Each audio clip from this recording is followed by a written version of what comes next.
Hoje eu quero refletir com a igreja sobre conhecer a vontade de Deus e viver a vontade de Deus. E quero meditar nessa noite em Romanos capítulo 12, versos 1 e 2. Romanos capítulo 12, versos 1 e 2 é a nossa leitura e a nossa reflexão nessa noite. Portanto, irmãos, rogo pelas misericórdias de Deus, que se ofereçam em sacrifício vivo, santo e agradável a Deus. Este é o culto racional de vocês. Não se amoldem ao padrão deste mundo, mas transformem-se pela renovação da sua mente. Vamos falar todos juntos ao último verso? Pode.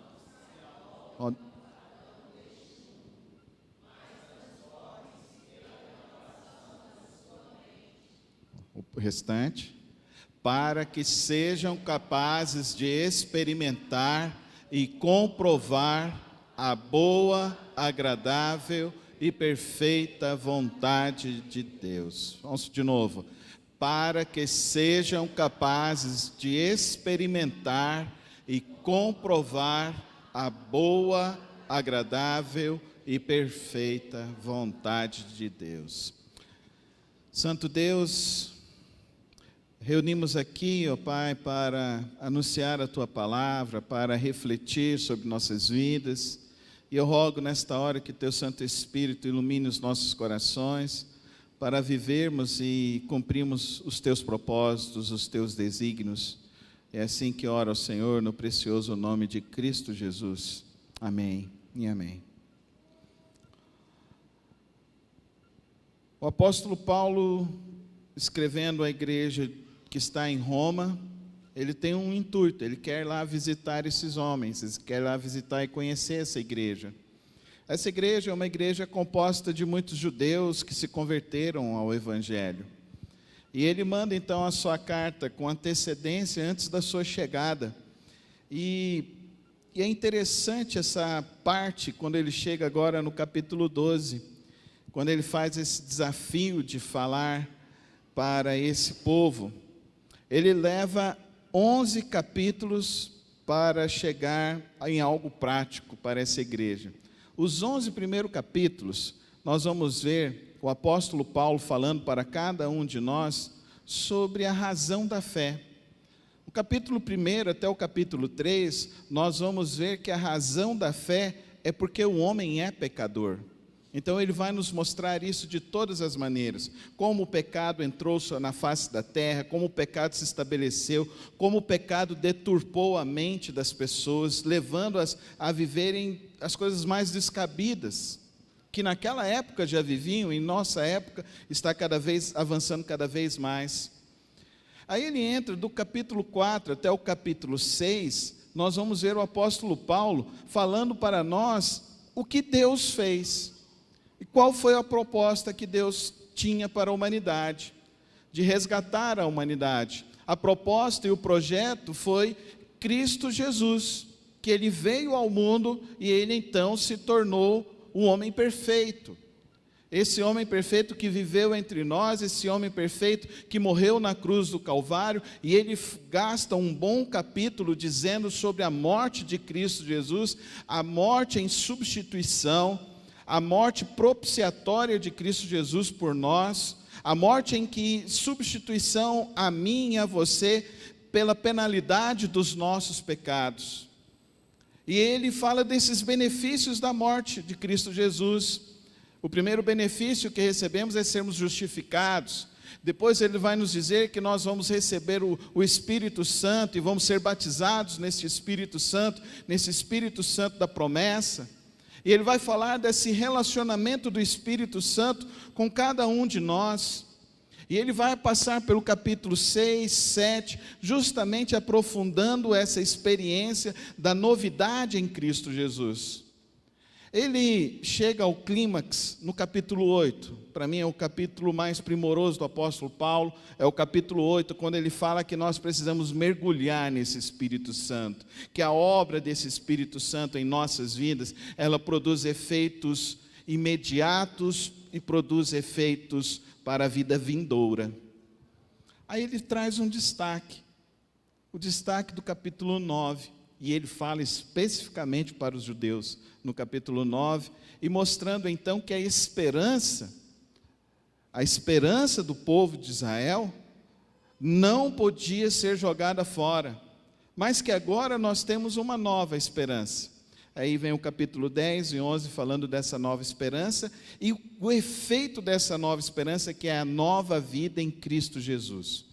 O efeito de quando confessarmos com a nossa boca que Jesus Cristo é o Senhor e que Ele morreu e ressuscitou ao terceiro dia, isso produz um efeito extraordinário na vida dos seres humanos. Quando ele começa agora, a partir do capítulo 12 e em diante, nós vamos ver o apóstolo Paulo aplicando a carta de Romanos de uma maneira prática. Nós vamos ver agora só questões práticas. E ele começa nos falando aqui, e ele faz um apreço aos queridos irmãos, no capítulo 12, ele diz assim: rogo-lhes pelas misericórdias de Deus. A expressão que o apóstolo Paulo usa nesse texto, ele está simplesmente dizendo para os irmãos: vamos dar um tempo aqui agora e prestem muita atenção no que eu tenho para lhes dizer. Eu quero que vocês entendam o que é essa vida com Cristo. Essa vida com Cristo, toda a obra de Cristo Jesus, é a manifestação da misericórdia de Deus por toda a humanidade, por mim e por você. Quando o apóstolo Paulo fala sobre o pecado humano e o pecado da natureza, ele fala que o pecado, ele tem uma finalidade: levar à morte e o afastamento do homem de Deus a uma morte eterna. Mas a solução de Deus é Cristo Jesus. Então ele fala para esses irmãos, porque qual que era o problema? O problema é que os irmãos judeus, eles queriam exigir 3 coisas das pessoas que se converteram.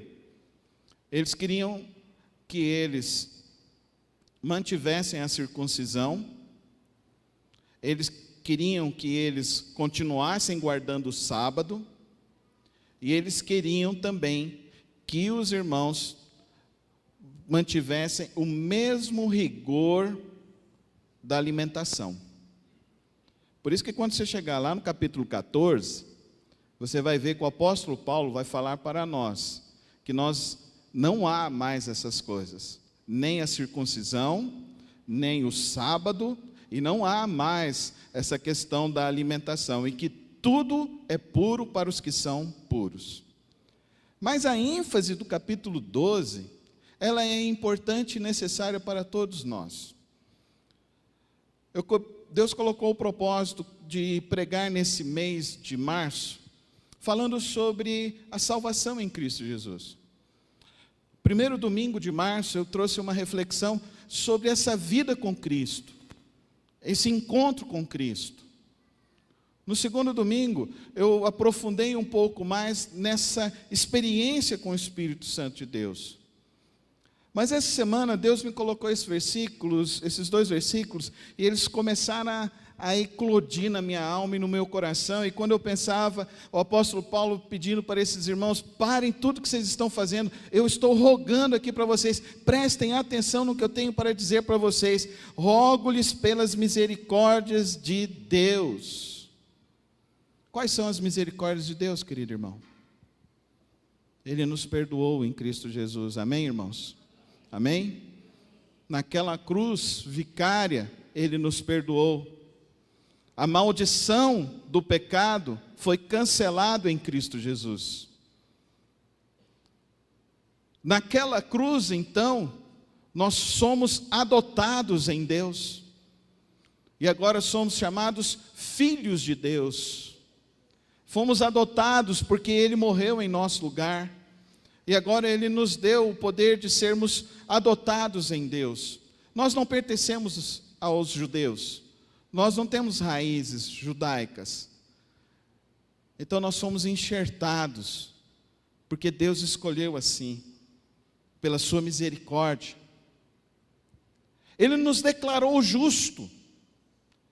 Cristo Jesus, Ele pagou o preço do nosso pecado, da nossa iniquidade, da nossa falsidade, da nossa falta de capacidade de viver uma vida santa. Então Ele nos declarou justos em Cristo Jesus. Ele nos garantiu a ressurreição. Nós vamos ressuscitar, nós teremos o mesmo corpo do nosso Senhor Jesus Cristo.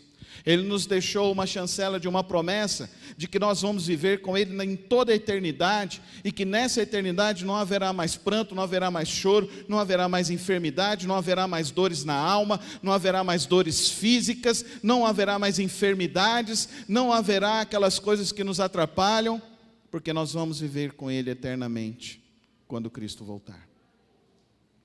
Rogo por essas misericórdias. As misericórdias de Deus têm nomes. As misericórdias de Deus não são coisas etéreas, não são coisas deletérias, como ficam fazendo por aí. As misericórdias de Deus, elas estão manifestas para nós em Cristo Jesus na sua cruz. É clara, é precisa, é significativa. Em Cristo Jesus, então, nós somos salvos e experimentamos, então, da misericórdia de Deus. E agora Ele fala para a gente: ofereçam-se. Ofereçam-se. Querido irmão, querida irmã, quero te falar algumas coisas aqui nessa noite. Nós, como cristãos, e principalmente agora, com toda uma efervescência que se tem, nós estamos colocando e rebaixando a cruz de Cristo. Quando você fala que o culto é bom, porque você sentiu um tremor, porque você chorou, porque você se emocionou, você menospreza a cruz de Cristo. Porque o culto não tem que ser bom por causa das sensações que você tem. O culto é bom se ele exalta o nome de Cristo Jesus, amém? Você entendeu o que eu estou dizendo para você? O culto só tem sentido se de fato ele mostra Cristo Jesus, se ele exalta o nome de Cristo Jesus. Não é o pregador que é bom, é a manifestação da cruz, da misericórdia de Cristo, invadindo nossas vidas e nos fazendo compreender essa preciosa salvação que Deus nos deu. Agora eu quero que você entenda algo. Quando o apóstolo Paulo está escrevendo essa carta, ele já está preso. E ele já tem um princípio de condenação do apóstolo Paulo, e ele foi condenado para ir para Roma. Então ele está já condenado. Porque nessa época aqui, querido irmão, não se convertia porque chorou no culto. Porque nessa época aqui não se convertia porque sentiu alguma coisa.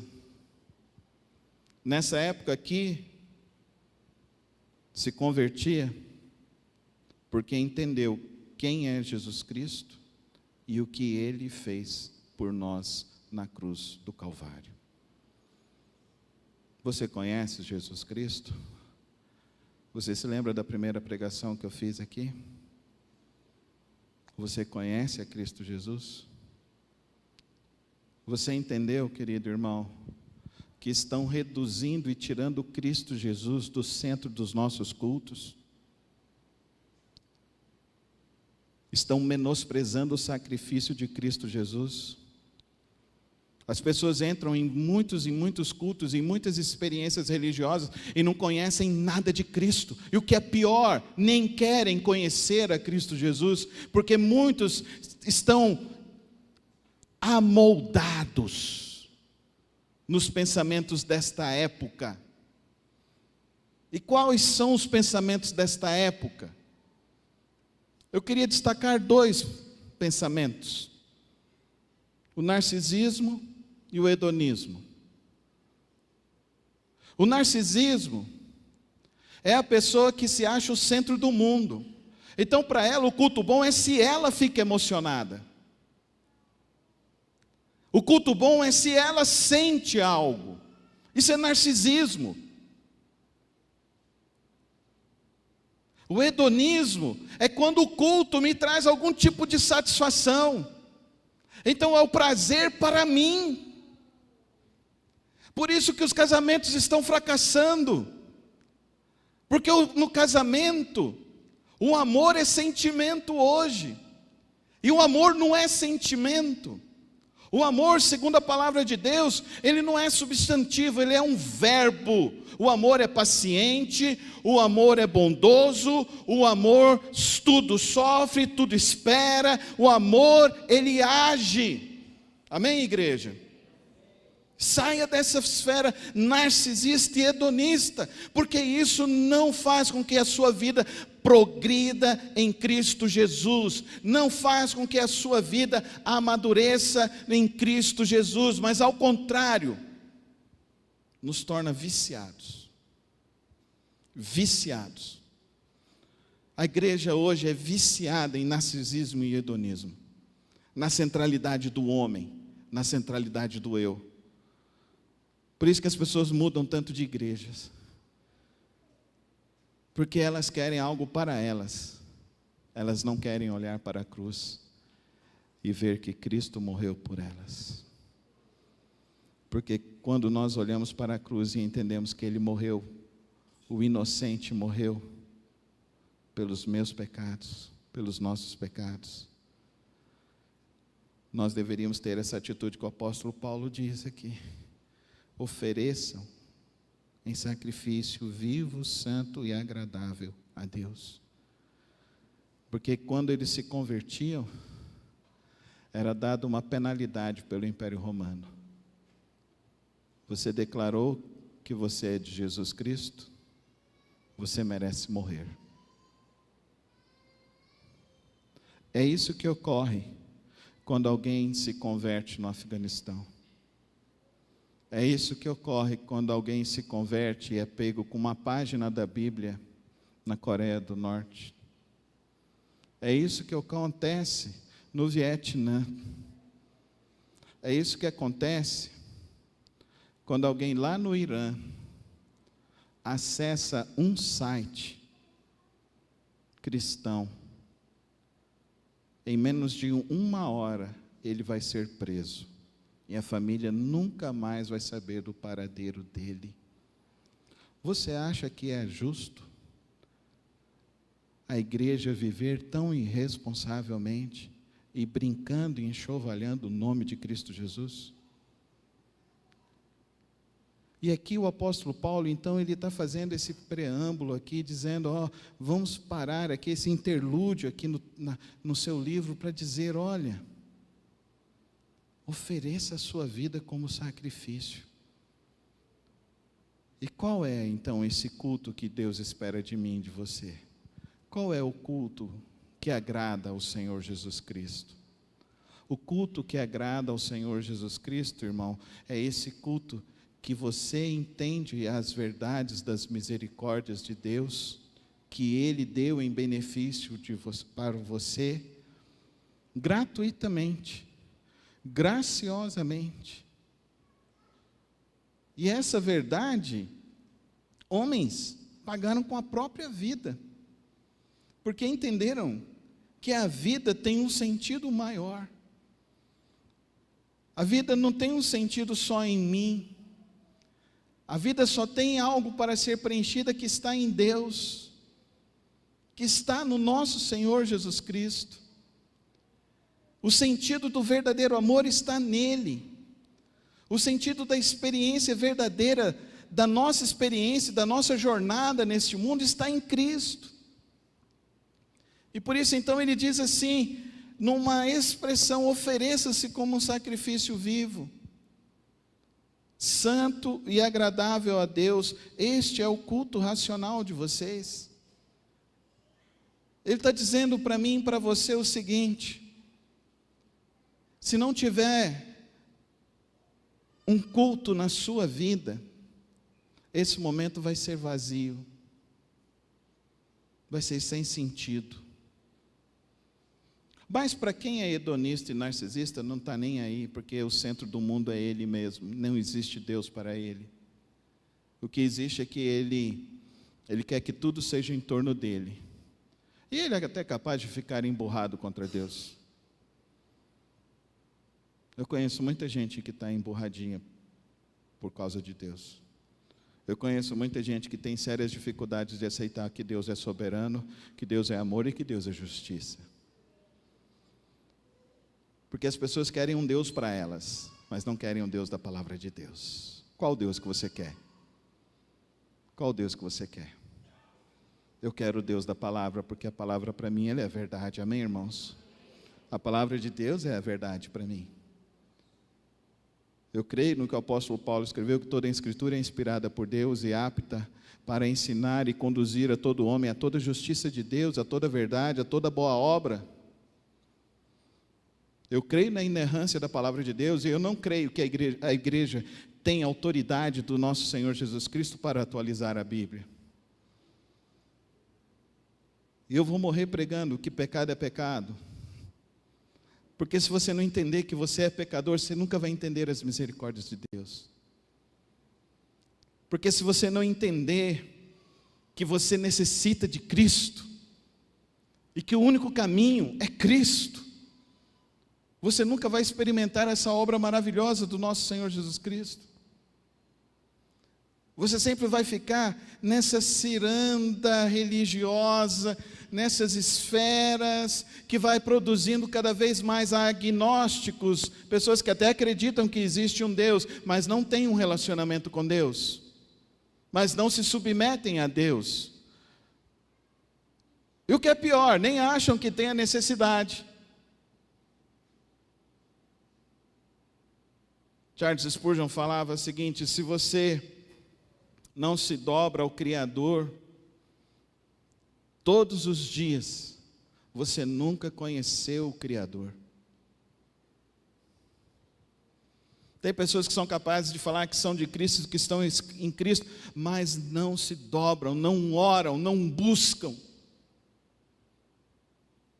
não leem, não meditam, não buscam, não se oferecem em sacrifício vivo ao nosso Deus, a uma vida de santidade. Ah, mas Cristo já levou tudo, pastor, então eu não preciso fazer nada. Não, o apóstolo Paulo está dizendo aqui, para mim e para você, para. Ele fala lá anteriormente, ele fala lá no capítulo 6, ele fala assim: então agora continuaremos no pecado? De maneira nenhuma. Continuaremos pecando? De maneira nenhuma. Nós somos novas criaturas, amém, irmãos? Nós somos nova criatura e agora nós temos o Espírito Santo da promessa agindo em nós. Qual que é a tua experiência com o Espírito Santo da promessa de Deus? Ah, pastor, eu falo em línguas. Não, eu quero saber de experiência verdadeira. Você tem paz? A tua alegria não está nas coisas, mas a tua alegria está porque você olha que existe um Deus que está cuidando de você.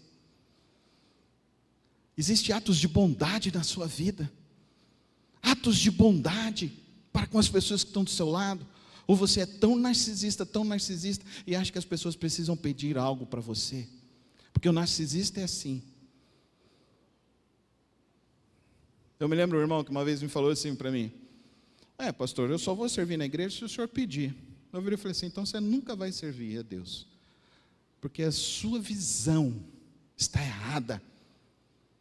O seu compromisso não é comigo, não é com o pastor. O seu compromisso é com Cristo Jesus. E se você olha para essa cruz, e essa cruz não significa na sua vida de que um inocente morreu por você em seu lugar, isso não te faz ter um ato de bondade, um ato de sair de si mesmo para se oferecer ao outro em bondade, em mansidão.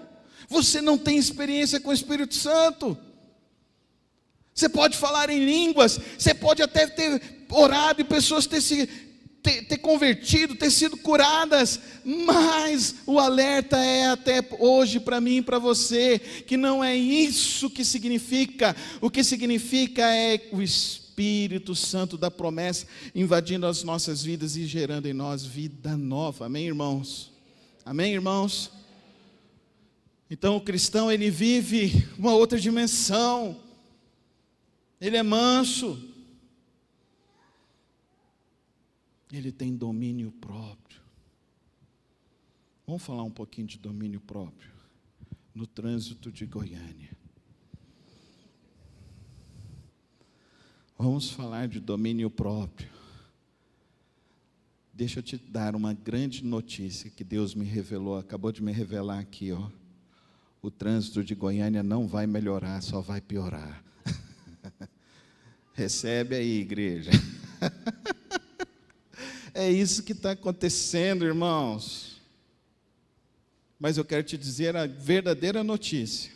Deus te deu o Espírito Santo da promessa, amém? E o Espírito Santo da promessa quer agir na sua vida, amém?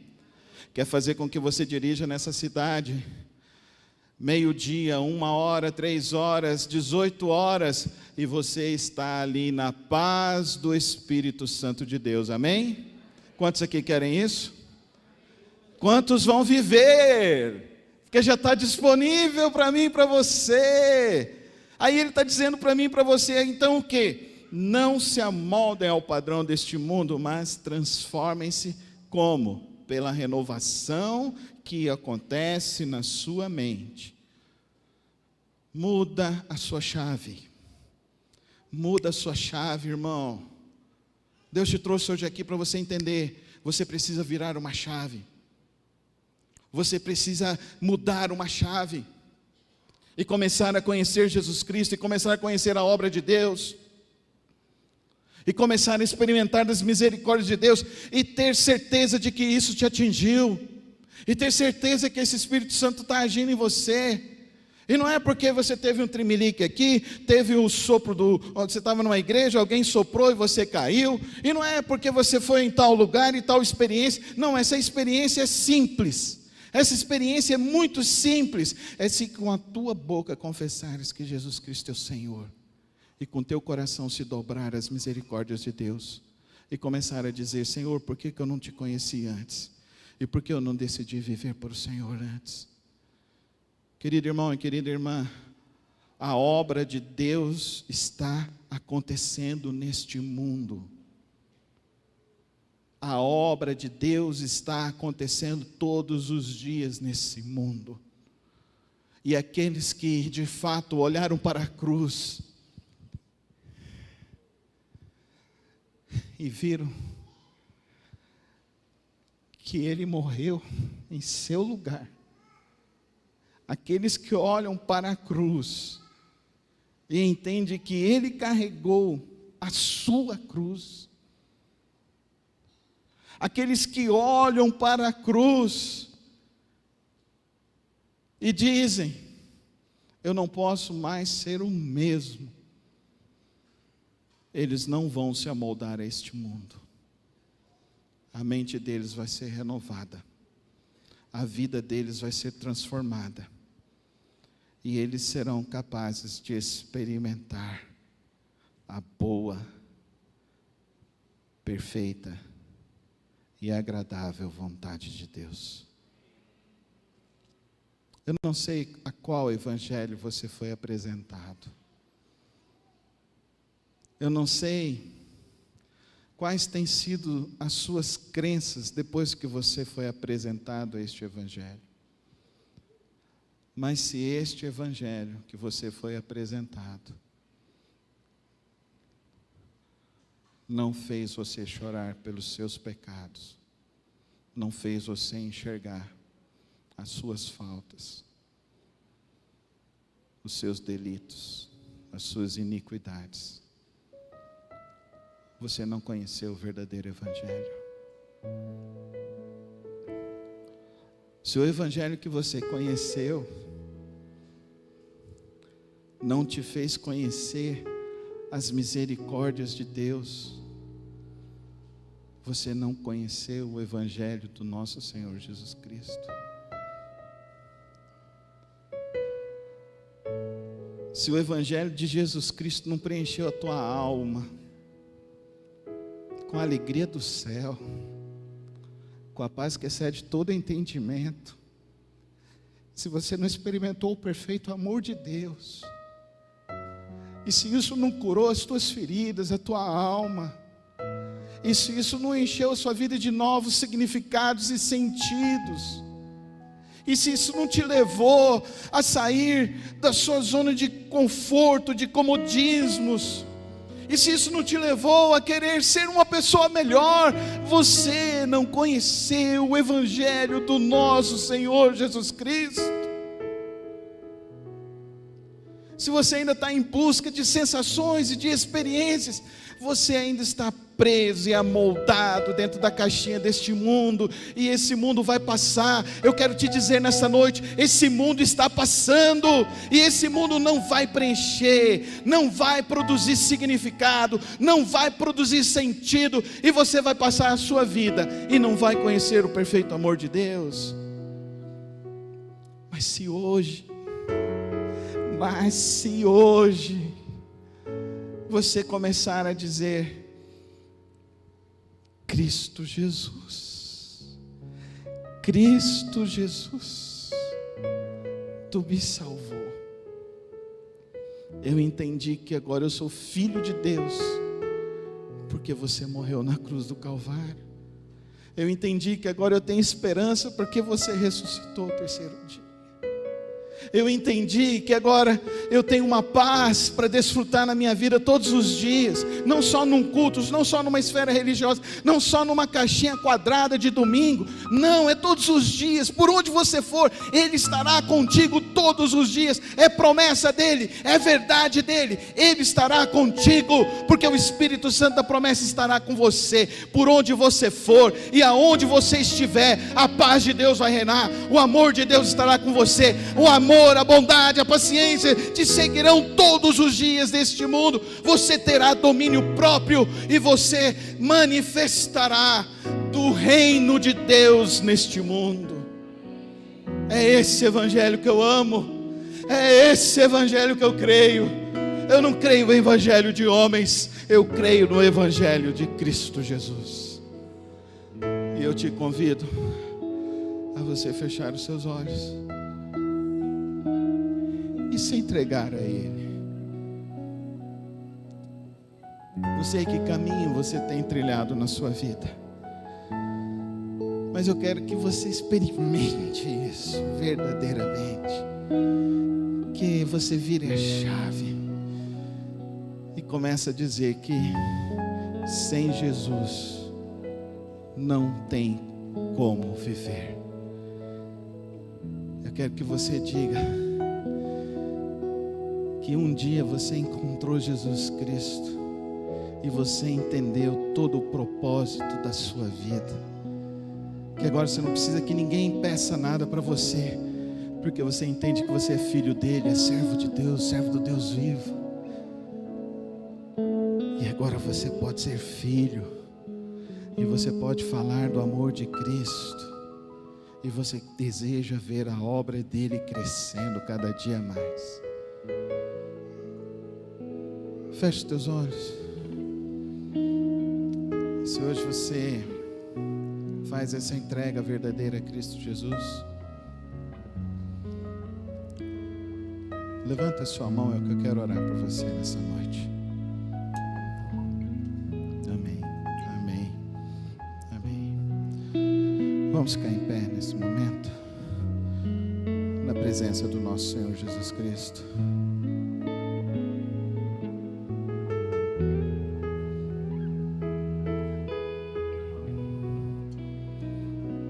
Se você levantou a sua mão e se sentir à vontade de vir aqui à frente, eu quero orar por você.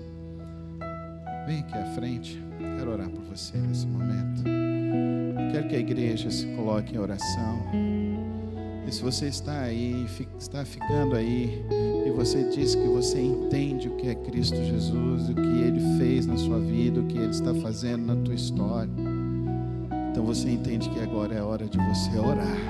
Não é hora de você olhar para mim, é hora de você olhar, orar, porque agora é batalha espiritual, porque hoje estão caindo potestades, estão caindo principados, porque hoje o inimigo é envergonhado aqui na comunidade batista do Bueno, porque aqui age o Espírito Santo de Deus, que convence o homem do erro, do pecado e do juízo, e conduz os homens à verdadeira esperança e à salvação eterna, e a salvação que nos leva a assumir um compromisso verdadeiro. Por onde nós formos, nós somos filhos. Por onde nós formos, nós somos servos. Por onde nós formos, nós sabemos que Ele está conosco. Nós não temeremos o mal, não temeremos de entrar em lugar nenhum, porque Ele está conosco. Ele está conosco. Meu Deus e meu Pai, o Senhor que faz a obra, o Senhor que falou, ó Deus, com a vida de cada um dos queridos, ó Pai. E ó Pai, eu peço que agora, ó Deus, o Senhor venha abençoar, o Senhor venha dar a convicção, ó Pai querido, dessa experiência profunda e verdadeira com o Senhor, dessa experiência maravilhosa, dessa experiência de desfrutar da Tua alegria, da Tua paz. Venha, ó Deus, tirar os fardos, venha, ó Deus, libertar, venha, ó Deus, levar, ó Deus, essa experiência cada vez mais profunda com o Senhor. Ó Pai querido, toma essas vidas nas mãos e, ó Deus, conduz o caminho de cada um, Senhor. Aqueles que ficaram com receio, aqueles que ficaram tímidos, ó Deus, continua falando, ó Deus, continua despertando, e que a Tua obra seja contínua em cada vida, Senhor. Eu oro, ó Deus, para que os nossos corações estejam completamente voltados ao Senhor, estejam completamente rendidos ao Senhor, estejam completamente satisfeitos em Cristo Jesus.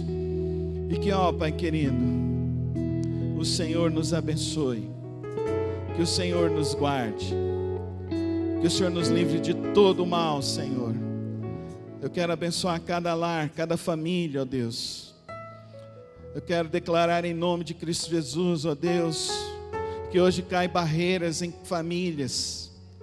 Hoje cai barreiras em famílias. Escuta, igreja, o que Deus quer dizer com você. Hoje Deus está fazendo uma obra e Ele está dizendo que vai cair barreiras. Está caindo barreiras nesta noite. Coloca a sua vida em Cristo Jesus, se mantenha em Cristo Jesus, comece a buscá-lo todos os dias da sua vida, assuma esse compromisso, é com Cristo Jesus. Aqui não tem regrinhas, aqui ninguém vai ficar te cobrando nada. Aqui o que eu quero é que você tenha e comprove, é isso que o apóstolo Paulo falou nesse texto, que você experimente e comprove da boa, perfeita e agradável vontade de Deus. Então mergulhe em Deus, coloca a tua vida em Deus, busque a Deus profundamente todos os dias, e que você, assim como você tem a necessidade de tomar o seu café da manhã, tem a necessidade de se alimentar no seu almoço, tomar o seu lanchinho da tarde, jantar, você possa ter também, a partir de hoje, essa necessidade de se alimentar no trono da graça de Deus todos os dias da sua vida.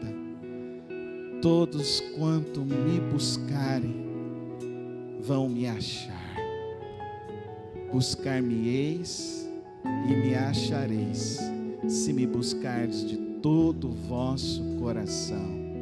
Vamos junto, igreja, com toda a fé. Buscar-me-eis e me achareis, quando buscardes de todo o vosso coração. Pode ficar mais bonito, igreja? Buscar-me-eis e me achareis, quando me buscardes de todo o vosso coração. Amém.